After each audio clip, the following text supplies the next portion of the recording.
Hello नमस्कार, welcome to inculcate learning. आज हम बात करने वाले हैं कंट्रीब्यूशन ऑफ एजुकेशनल थिंकर्स में स्वामी विवेकानंद के बारे में, जो कि काफी इंपॉर्टेंट है और इनसे रिलेटेड क्वेश्चन जो है वो आ जाता है बहुत बार। दिस इज प्रेजेंटेड बाय मी रवीना। अगर आपको वीडियोस इन्फॉर्मेटिव लग रही हैं तो लाइक, शेयर और सब्सक्राइब जो है आप इनकलकेट लर्निंग को कर सकते हैं।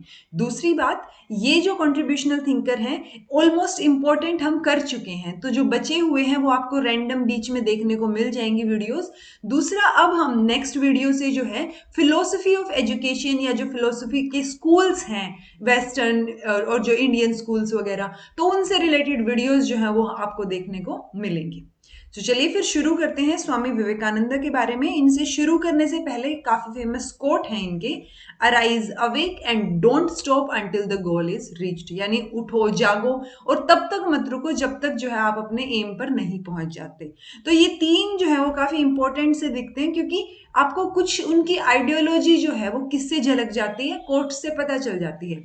तो आपको पता होना चाहिए कि ये कोट किसने दिया था, क्योंकि कई बार जो है वो क्वेश्चंस आ जाते हैं कि ये बात किसने कही थी। ठीक है, you can not believe in God until you believe in your self, यानी अगर आप अपने आप में ही विश्वास नहीं रखते तो आप भगवान में विश्वास कैसे रख सकते हैं। तो पहले आपको अपने आप में फेथ रखने की, विश्वास रखने की जरूरत है। You have to grow from inside out. No one can teach you. No one can make you spiritual. There is no other teacher but your own soul.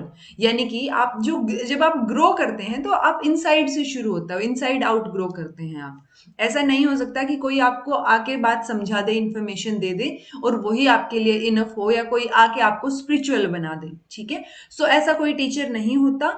जो आपकी सोल है वो आपका रियल टीचर होती है, ऐसा इनका कहना था। थोड़ा सा इनके बारे में देख लेते हैं। नरेंद्र नाथ दत्त जो है वो इनका पहले रियल नेम था, जो जन्म के बाद रखा गया था। 12 जनवरी 1863 में इनका जन्म हुआ था। गांधी जी का 2 अक्टूबर 1869 में हुआ था, ये बात आपको ध्यान रखनी है। तो 12 जनवरी जब इन्होंने इनकी लाइफ टाइम को अगर आप देखेंगे, लाइफ पीरियड को, तो इन्होंने काफी कुछ इंपॉर्टेंट चीजें की हैं, काफी कुछ इंपॉर्टेंट जो है जो हम पढ़ते हैं। ऑब्वियसली अगर हम इनको पढ़ रहे हैं तो कुछ तो अच्छा किया होगा, कुछ तो बड़ा किया होगा। तो इसीलिए 12 जनवरी को जो है वो इंटरनेशनल यूथ डे भी सेलिब्रेट किया जाता है।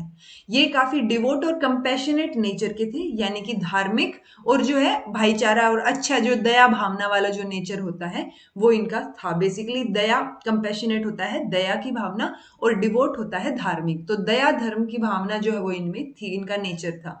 और ये रेडी रहते थे कुछ अच्छा, कुछ अलग एक्ट ऑफ करेज करने के लिए। ठीक है, सो रिलीजियस अपब्रिंगिंग इनकी रही है, क्योंकि फैमिली जो है वो काफी रिलीजियस थी। इन्होंने फिलोसफी में एमए किया। स्कूल टाइम पे इनकी परफॉर्मेंस काफी अच्छी रहती थी, प्लस इन्होंने बॉडी बिल्डिंग की उस टाइम पे। ठीक है, तो आपने अगर इनकी फोटोज देखी हो तो काफी हट्टे कट्टे और फिट अगर आपको नजर आएंगे, काफी तंदुरुस्त जो है। तो वो चीज पे इनका काफी फोकस था, फिजिकल एजुकेशन पे। एमए किया इन्होंने फिलोसफी में। और श्री रामकृष्ण ने जो है नरेंद्र नाथ को सन्यास के पाथ पे जो है वो आगे बढ़ाया था, और उन्होंने ही इनका नाम क्या दिया था, स्वामी विवेकानंद। तो कई बार आपको ये रामकृष्ण स्कूल या रामकृष्ण मिशन, ये चीजें देखने को मिलेंगी। तो रामकृष्ण जो है वो इनके गुरु रहे हैं, ऐसा हम बोल सकते हैं, और इस स्वामी विवेकानंद से रिलेटेड रहे हैं वो बेसिकली। ठीक है, तो आपको इजी हो जाएगा ये, क्योंकि रामकृष्णा से रिलेटेड जो चीजें होंगी वो स्वामी विवेकानंद से रिलेटेड होंगी। सो एस्टेब्लिश्ड दिस रामकृष्ण मिशन। तो क्योंकि बाद में जब उन्होंने महासमाधि ले ली थी, या जो उनकी जो है वो एक्सपायर हो गए थे, अगर हम आज की लैंग्वेज में बोलें, तो श्री रामकृष्ण परमहंस के बाद क्या किया इन्होंने, रामकृष्ण मिशन शुरू किया। कलकत्ता में शुरू किया और 1897 में, और किसके साथ मिलके, तारकनाथ के साथ मिलके। यूजुअली तारकनाथ का नाम नहीं पूछा जाता है, बट आपको थोड़ा सा आइडिया होना चाहिए कि किसी के साथ मिलकर इन्होंने ये काम किया था। अब इनकी फिलोसफी की अगर हम बात करें, क्योंकि हमारा बायोग्राफी से ज्यादा पोर्शन हमें इनकी एजुकेशनल फिलोसफी की साइड जो है ध्यान देना है। एसेंस ऑफ एजुकेशन की, ये एजुकेशन के बारे में क्या सोचते हैं। सो एजुकेशन जो है वो सिर्फ इंफॉर्मेशन कलेक्ट कर लेना नहीं है अकॉर्डिंग टू हिम, जबकि कुछ मोर मीनिंगफुल होना चाहिए। यानी कि ऐसा नहीं है कि आपने सिर्फ इंफॉर्मेशन गैदर कर ली, वो एजुकेशन नहीं है। आपको उससे रिलेटेड कुछ सीख मिलना, कुछ मीनिंगफुल आप उसमें से निकाल पाए, वो एजुकेशन है। ठीक है। और यानी कि education is not the amount of information जो आप ब्रेन में रखते हैं, या वो पूरी लाइफ टाइम अनडाइजेस्टेड ऐसे ही पड़ी रहती है और आपको बस पता होती हैं चीजें। तो उसके पीछे का रीजन जानना, वो क्या है, क्यों है, सो वो मीनिंगफुल बनानी चाहिए। बनेगा जब इंफॉर्मेशन, तो इंफॉर्मेशन को मीनिंगफुल बना देंगे तब वो एजुकेशन बनेगा। ठीक है। किस टाइप की एजुकेशन की ये बात करते हैं? मैन मेकिंग, लाइफ गिविंग और कैरेक्टर बिल्डिंग।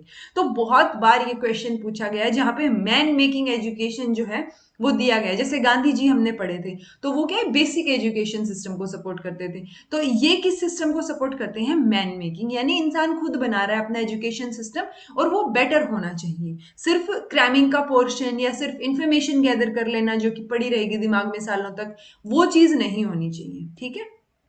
अब जब ये एजुकेशन बोल रहे हैं, man making, life giving, character building, तो ये पॉजिटिव एजुकेशन की बात कर रहे हैं। इनका मानना है कि नेगेटिव थॉट्स जो हैं वो इंसान को वीक बना देते हैं। ठीक है। तो जितने भी गर्ल्स और वो यंग गर्ल्स एंड बॉयज हैं उनको एनकरेज करना चाहिए।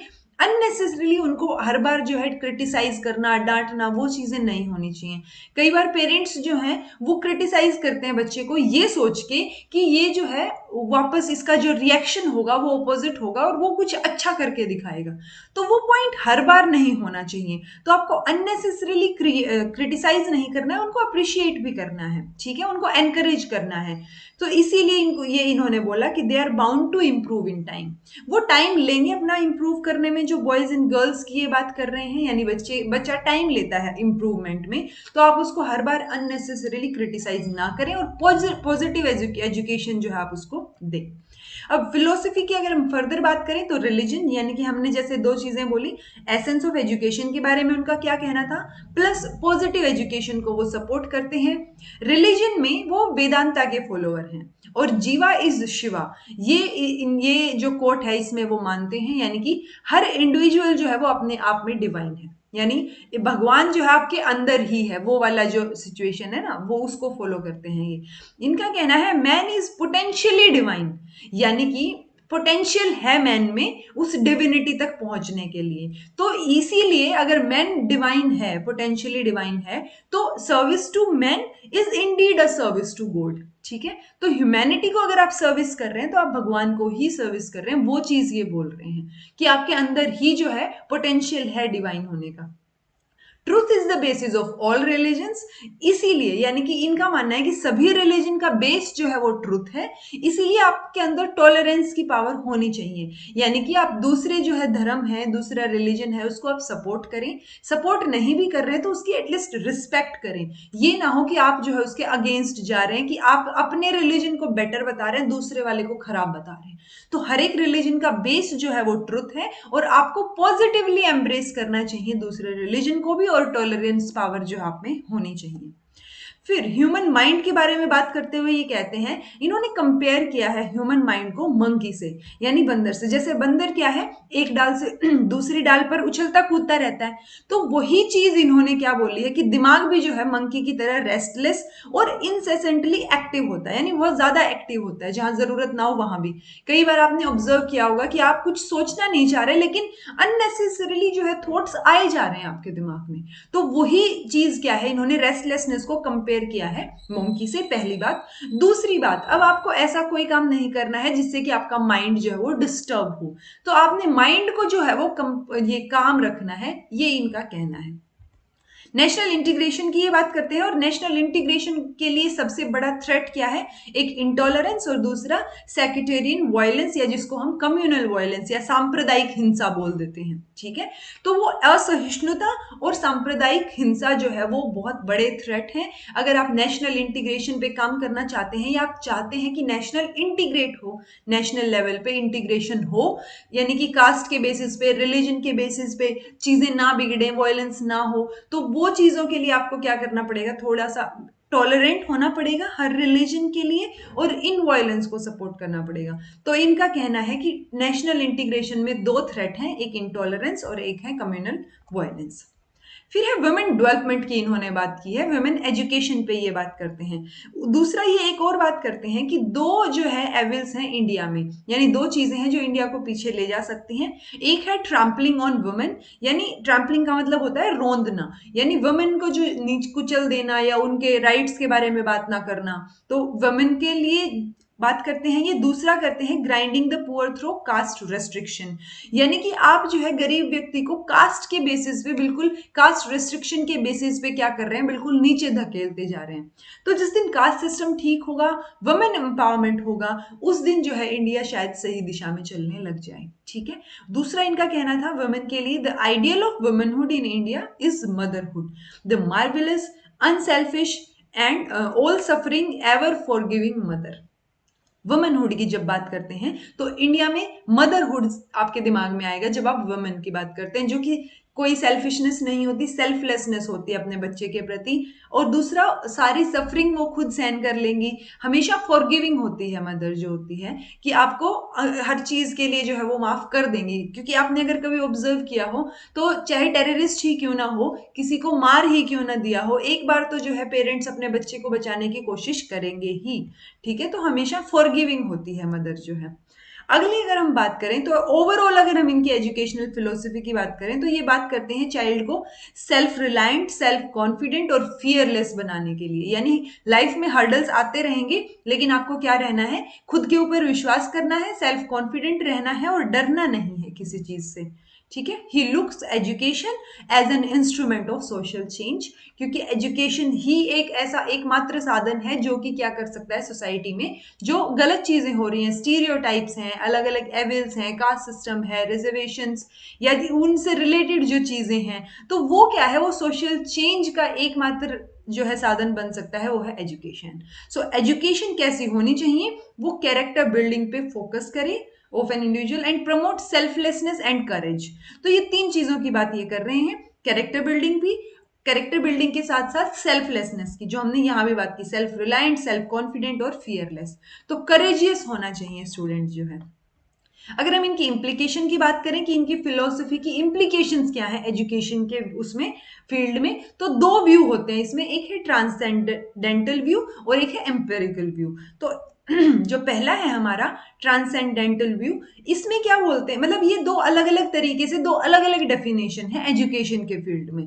सो एजुकेशन क्या है, manifestation of the perfection already in the man, यानी आपके परफेक्शन किसमें, मैन में, खुद में है ऑलरेडी। और यही जो है, इसी तरीके की बात कौन करता है, जब हम अद्वैता वेदांता की बात करेंगे। तो वेदांता जो फिलोसफी का स्कूल है, उसमें बहुत सारे स्कूल्स आ जाते हैं फर्दर। तो उसमें एक है अद्वैता वेदांता, जो हम पढ़ेंगे आगे आने वाली वीडियोस में। तो इसी तरीके की डेफिनेशन वो देते हैं एजुकेशन की, कि परफेक्शन वो ऑलरेडी इंसान में है, उसी को उभार के लाना है, उसी को जो है बेटर तरीके से आपको प्रेजेंट करना है। So man is potentially divine, he is identical with the supreme reality, यानी सुप्रीम रियलिटी यानी भगवान, गॉड, तो उससे क्या करता है, वो आइडेंटिफाई करता है, आइडेंटिकल है वो, विच इज ब्राह्मण और एग्जिस्टेंस कॉन्शियसनेस ब्लिस। तो ओवरऑल क्या है, जो हम पहले भी कर चुके हैं, कि मैन पोटेंशियली डिवाइन है, सर्विस टू मैन या service to humanity is service to God. Empirical view में क्या डेफिनेशन देते हैं, कि जैसे इसमें तो बोल दिया कि खुद में है जो है, लेकिन इसमें बोलते हैं कि कुछ नहीं है, ट्रेनिंग से आपको चीजें मिलेंगी, और स्किल जो है वो मैन, मतलब स्किल और ट्रेनिंग, ट्रेनिंग की वजह से आपकी स्किल डेवलप होगी। ठीक है। सो एजुकेशन को कैसे डिफाइन किया है, that kind of training and skill by which man's power is brought under control and become conducive to the good of humanity as a whole। यानी कि आपको कंट्रोल किया जा रहा है ट्रेनिंग की सिचुएशंस क्रिएट करके, ताकि आप जो भी रिएक्ट करें, जो भी चीज आप करें, जो भी काम आप करें, वो ह्यूमैनिटी के लिए अच्छा साबित हो, गुड हो। एम्स ऑफ एजुकेशन क्या रहे इनके, self confident, self realization, self reliant, courage, character formation, personality development, reaching perfection, यानी कि आपको कोशिश करनी है परफेक्ट बनने की, all material and spiritual knowledge is already present in man covered by a curtain of ignorance, यानी कि हमारे अंदर है सब कुछ, बस हम उसको इग्नोर कर देते हैं, हमें पता नहीं होता क्या है। तो वो अगर आप इग्नोरेंस का पर्दा हटा देंगे तो आपको पता चल जाएगा कि सारी चीजें, जितनी भी नॉलेज है वो आपके अंदर ऑलरेडी प्रेजेंट है। फिजिकल और मेंटल डेवलपमेंट की बात करते हैं, मोरल स्पिरिचुअल डेवलपमेंट की, रिलीजियस डेवलपमेंट की, और यूनिटी इन डाइवर्सिटी की जो सिचुएशन है उसको ये सर्च करना चाहते हैं कि यूनिटी इन डाइवर्सिटी होनी चाहिए, या इस तरीके की भावना जो है वो क्रिएट होनी चाहिए जब आप एजुकेशन की बात करते हैं। करिकुलम में ये क्या बोलते हैं, करिकुलम में इन्होंने नॉलेज और विजडम यानी ईस्ट और वेस्ट को मिलाने की कोशिश की है, उसको सिंथेसाइज, उन दोनों को मिला के कुछ नया सिंथेसाइज करने की कोशिश की है। दूसरी इंपॉर्टेंट चीज, फिजिकल एजुकेशन को ये बहुत इंपॉर्टेंस देते हैं, जैसे मैंने आपको बताया था स्कूल में भी ये बॉडी बिल्डिंग और हेल्थ वाइज काफी कॉन्शियस थे, तो काफी ग्रेट, बहुत ज्यादा इंपॉर्टेंस दी है इन्होंने फिजिकल डेवलपमेंट को यानी कि फिजिकल एजुकेशन को। डिसिप्लिन की अगर हम बात करें तो discipline is an important aspect of person's character, each of us teach ourself, यानी कि हम खुद ही अपने आप को सिखाते हैं, ठीक है। If you don't allow a child to become a lion he will become a fox, यानी कि अगर आप उसको वो कंडीशंस नहीं दे रहे, आप रोक रहे हैं उसको किसी चीज को करने से, तो ऑब्वियसली अगर आप उसको शेर नहीं बनने दे रहे और आपने सिचुएशन फॉक्स की दी है तो फॉक्स ही बनेगा ना, शेर कैसे बन सकता है। तो इसलिए आपको ये नहीं करना है कि बच्चे को आप हमेशा क्रिटिसाइज करते रहें, ये करो ये ना करो, तो वो जो डूज एंड डोंट्स हैं वो चीजें रिड्यूस करनी है, एक राइट एनवायरमेंट देना है उसको जो चीज वो करना चाह रहा है उसके लिए।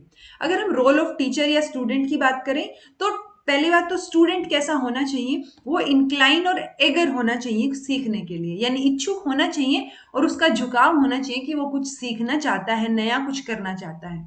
ऑब्जर्वर ऑफ सेलिबेसी को ये सब मतलब सेलिबेट होना चाहिए स्टूडेंट जो है जब तक पढ़ रहा है, जैसे वेदांता में था या वैदिक एजुकेशन में हमने पढ़ा था कि वो सेलिबेसी या ब्रह्मचार्य वाली सिचुएशन।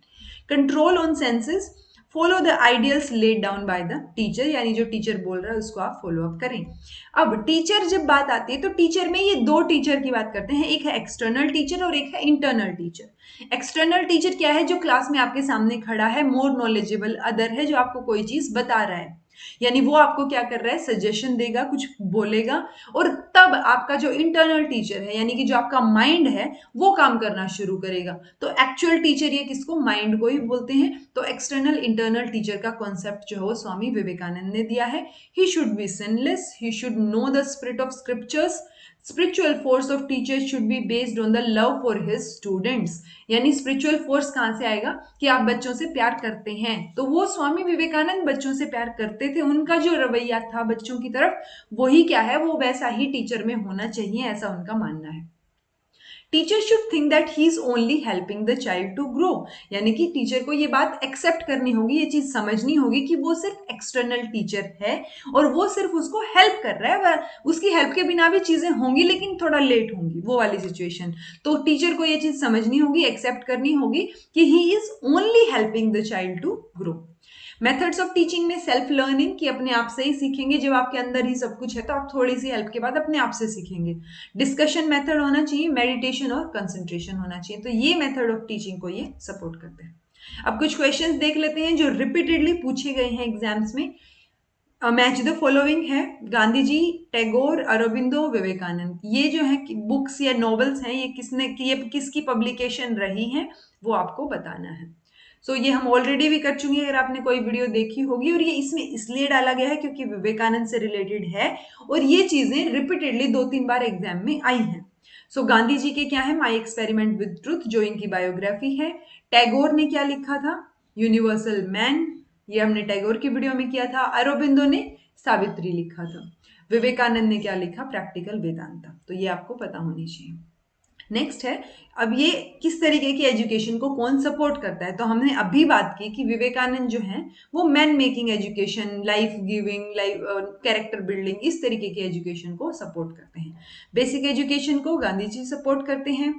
टैगोर जो है वो नेचुरलिस्टिक एजुकेशन को करते हैं और अरबिंदो जो है वो इंटीग्रल एजुकेशन को सपोर्ट करते हैं। फिर है ये विवेकानंद से रिलेटेड कौन सी ऑर्गेनाइजेशन है। ये हम ऑलरेडी बात कर चुके हैं कि जहां पे भी रामकृष्ण से रिलेटेड चीजें हों वो किससे रिलेटेड है, स्वामी विवेकानंद से रिलेटेड। मीराम्बिका जो है वो अरविंदो घोष से रिलेटेड है। शांति निकेतन जो है वो किससे रिलेटेड है, टैगोर से रिलेटेड है। और टॉलस्टॉय फॉर्म जो है वो गांधी जी से रिलेटेड है। तो आपको ये जो 4 थिंकर्स हैं ये मस्ट हैं और ये आपको करने ही हैं एग्जाम में जाने से पहले, स्पेशली जब आप यूजीसी नेट का एग्जाम दे रहे हैं। ठीक है जी। So this was all about today. Thank you so much for watching.